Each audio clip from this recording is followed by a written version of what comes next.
جس بندے کی جیب میں پیسے ہیں قربانی اس پر واجب ہے، اس کے ابا جی پر واجب نہیں۔ اگر ابا جی کے پاس الگ پیسے ہیں تو ابا جی پر قربانی واجب ہوگی۔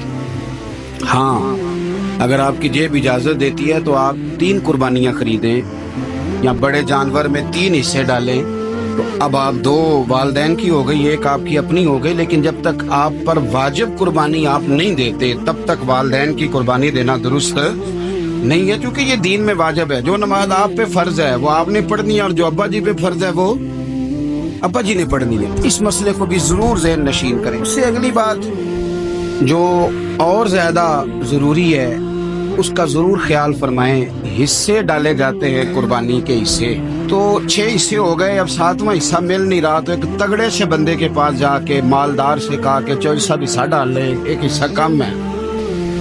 چودھری صاحب کہنے لگے کہ میں نے تو پہلے بھی 4 بکرے لیے ہوئے ہیں، تو چلو اگر تم کہتے ہو تو چلو بڑا گوشت آ جائے گا، ٹکے ہی بنا لیں گے، چلو بڑا گوشت بھی 10 کلو آ جائے گا، تو کباب کے لیے رکھ لیں گے، چلو رکھ لو حصہ۔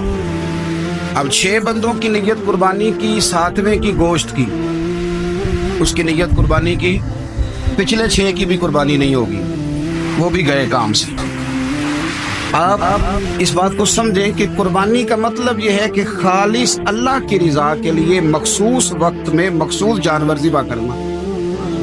اس لیے یہ ضرور توجہ کریں اس بات پر کہ ہم کئی لوگوں کو فورس کر کے شامل کر لیتے ہیں۔ بندہ مالدار ہوتا ہے وہ بھی کہتا ہے چلو ٹھیک ہے کوئی حرج نہیں، لیکن وہ نامینیٹ کرے گا۔